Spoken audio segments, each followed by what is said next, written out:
चलो आज आप लोगों को क्या पढ़ना है बाबू? Coordinate geometry. क्या पढ़ना है? जिसको हम लोग बोलते हैं निर्देशांक ज्यामिति। निर्देशांक ज्यामिति जिसको हम लोग कोऑर्डिनेट जियोमेट्री कहते हैं। कोऑर्डिनेट ज्योमेट्री कहते हैं। ठीक है बाबू। देखो इससे बाबू मैट्रिक के एग्जाम में बहुत ज्यादा सवाल पूछा जाता है, जिसको आप लोग कम से कम इसको 5 से 7 नंबर का समझिए। 5 से 7 नंबर का कम से कम आपसे सवाल पूछा जाता है, जिसमें इससे आपको बाबू दीर्घोत्तरीय में भी आते हैं। 2 सवाल दिया जाएगा जिसमें से किसी भी एक सवाल का आपको आंसर देना रहता है। ठीक है, तो आज हम लोग उसी टॉपिक पे बात करेंगे। यह 9th क्लास के लिए भी इम्पोर्टेंट है और 10th क्लास के लिए भी इम्पोर्टेंट है। देखो निर्देशांक ज्यामिति का अर्थ होता है कि किसी भी अंक को, यानी कोई भी नंबर आपको दिया रहेगा उसको ज्यामिति यानी आकृति में दिखाना ही हमारा क्या कहलाता है? निर्देशांक ज्यामिति कहलाता है। तो आइए हम निर्देशांक ज्यामिति में देखते हैं कि निर्देशांक ज्यामिति हमारी होती कैसी है, उसमें कौन कौन से मुख्य पद होते हैं, उसको हम लोग देखते हैं। तो देखिए बाबू, ये हमारा है ग्राफ। इसी ग्राफ पे हमारा टोटल सवाल बनेगा। इसी ग्राफ से आप लोग को टोटल सवाल, जितना इस चैप्टर से रिलेटेड सवाल पूछा जाता है, सबका जवाब इसी ग्राफ से आपको मिलेगा। तो देखिए इसको बोलते हैं एक्स अक्ष, ठीक है, इसको बोलते हैं वाई अक्ष, और इसको बोलते हैं एक्स डैश अक्ष, और इसको बोलते हैं वाई डैश अक्ष। ठीक है बाबू, ये हमारे, तो याद रखिएगा कि मुख्य रूप से अक्ष कितने होते हैं? 2 ही होते हैं, एक एक्स होता है, दूसरा वाई। ठीक है बाबू, और ये जो दोनों जहाँ पे काटते हैं एक दूसरे को, इसको हम लोग बोलते हैं ओ। क्या बोलते हैं बाबू? ओरिजिन पॉइंट, यानी इसको बोलते हैं मूल बिंदु। इसको क्या कहते हैं? मूल बिंदु। क्या कहते हैं बाबू? मूल बिंदु। ठीक है, तो याद रखिएगा कि पहला सवाल पूछा जाता है कि एक्स और वाई का मान किस स्थान पे, यानी कौन ऐसा बिंदु है जहाँ पे एक्स और वाई का मान बराबर होते हैं, तो वो कौन ऐसा स्थान है बाबू? जी, जिसको हम लोग मूल बिंदु कहते हैं। दूसरा सवाल आपसे ऐसे पूछा जाता है कि किस स्थान पे एक्स और वाई अक्ष एक दूसरे को काटते हैं, तो किस स्थान पे काटते हैं बाबू? मूल स्थान पे काटते हैं, यानी मूल बिंदु पे एक्स और वाई अक्ष एक दूसरे को काटते हैं। चलिए अब इसमें देखते हैं बाबू कि जो एक्स अक्ष होता है ये हमारा प्लस में होता है। किस में होता है? प्लस में। जो वाई अक्ष होता है ये भी हमारा किस में होता है? प्लस में होता है। जो एक्स डैश होता है वो हमारा किस में होता है? माइनस। जो वाई डैश होता है वो हमारा किस में होता है? माइनस। याद रहेगा बाबू इतना?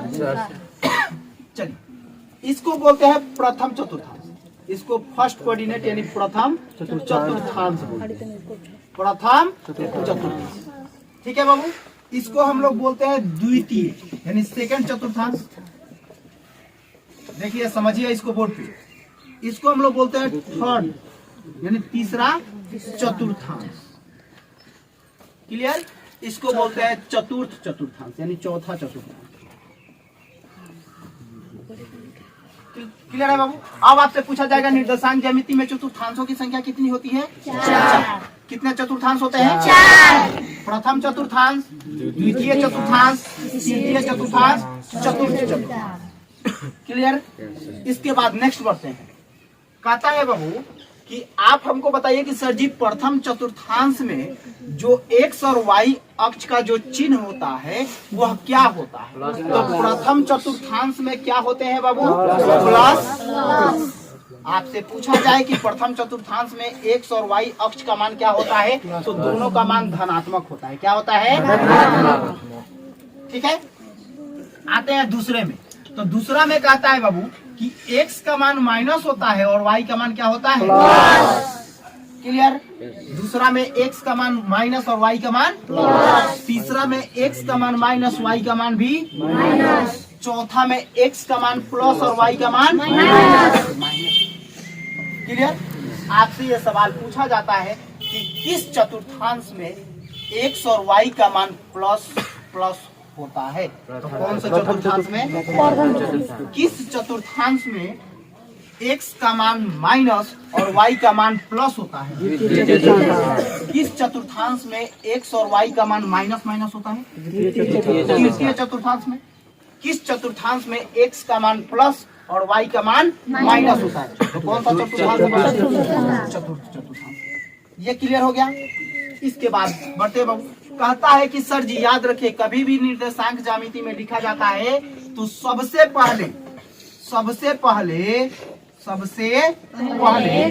x का मान लिखते हैं। x का मान लिखते हैं। उसके बाद किसका मान लिखते हैं? y का। उसके बाद y का मान लिखते हैं। किसका मान लिखते हैं बाबू?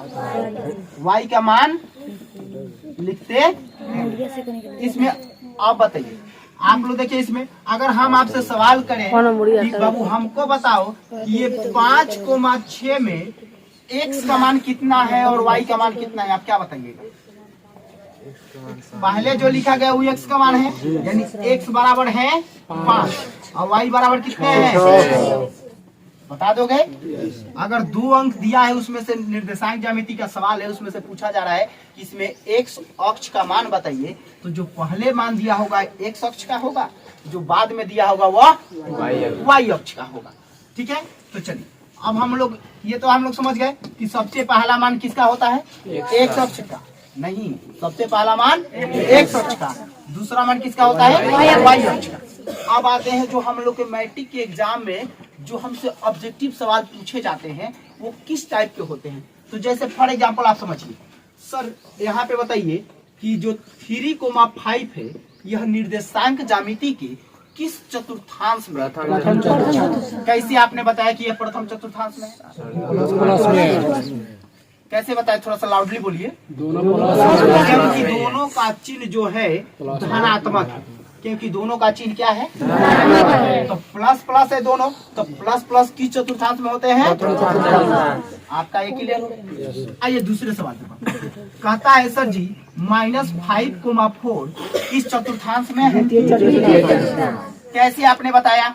सर जी पहले माइनस है, उसके बाद में क्या है? तो माइनस प्लस किस चतुर्थांश में होते हैं? तृतीय चतुर्थांश में। फिर उसके बाद आगे बढ़ते हैं, कहता है -3, -4। सर जी ये किस चतुर्थांश में है? कैसे आपने बताया? क्योंकि इसमें पहले माइनस माइनस, तो माइनस माइनस किस चतुर्थांश में होता है? तृतीय चतुर्थांश में। फिर इसके बाद आगे बढ़ते हैं, 6, -7 कौन से चतुर्थांश में है? चतुर्थ चतुर्थांश में, क्योंकि इसका पहला चिन्ह प्लस है और दूसरा चिन्ह क्या है? माइनस। विशेषकर आपके मैट्रिक के सवाल में ऑब्जेक्टिव ऐसे ही पूछे जाते हैं। आपके मैट्रिक के एग्जाम में विशेषकर ऑब्जेक्टिव ऐसे ही पूछे जाते हैं। चलिए अब आप लोग का हम टेस्ट लेते हैं। आप लोग थोड़ा सा हमको बताइएगा कि सर हमको बताइए -3, -7 बताइए, इसमें x अक्ष का मान कितना है? -3। y अक्ष का मान बताइए। अक्ष हमारा क्लियर हो गया। अब आपसे पूछा जाएगा सर जी यह निर्देशांक ज्यामिति के किस चतुर्थांश में है? किस चतुर्थांश में है? कैसे आपने बताया? तृतीय है। दोनों के पास जो चिन्ह है वो क्या है? बता दोगे आप लोग? आइए फिर आगे बढ़ते हैं। 7,6 यह कौन से चतुर्थांश में है? कैसे आपने बताया? दोनों के आगे देखिए, इसके आगे किसी का चिन्ह नहीं है, यानी किसका चिन्ह है? इसके आगे किसी का चिन्ह नहीं, यानी किसका चिन्ह है? क्लियर। नेक्स्ट बढ़ते हैं, 3, -5 बताइए कौन से चतुर्थांश में है? चतुर्थ। कैसे आपने बताया? यहाँ पे पहला चिन्ह प्लस है और दूसरा चिन्ह माइनस है। कोई दिक्कत? चलिए तो एक रिपीट अगेन कर देते हैं क्वेश्चन को कि सर जी x और y अक्ष एक दूसरे को किस बिंदु पे काटते हैं? किस बिंदु पे काटते हैं? ठीक है, x और y अक्ष का मान कहाँ पे 0 होता है? किस पे 0 होता है बाबू? अगर x का मान 0 कहे तो यही स्थान होगा और y का मान 0 कहे तो यही भी स्थान होगा, यानी मूल बिंदु होगा। क्या होगा बाबू? मूल बिंदु। क्लियर है आपका? अब आप लोग कहते हो कि सर जी इससे रिलेटेड हमको ग्राफ खींचना है। क्या खींचना है? ग्राफ खींचना है। तो ग्राफ खींच, इसमें किसी को कोई दिक्कत है? नहीं सर। ग्राफ खींचना तो चलिए, जब ग्राफ खींचना है ये चिन्ह पर पट्टी सब लोग लिखेंगे। चिन्ह पर पट्टी आप लोग उतारोगे 9th वाले? तो एक काम करिए 9th वाले उतारिए, उसके बाद में हम आपको ग्राफ खींचने के बताएंगे। नोट करिए।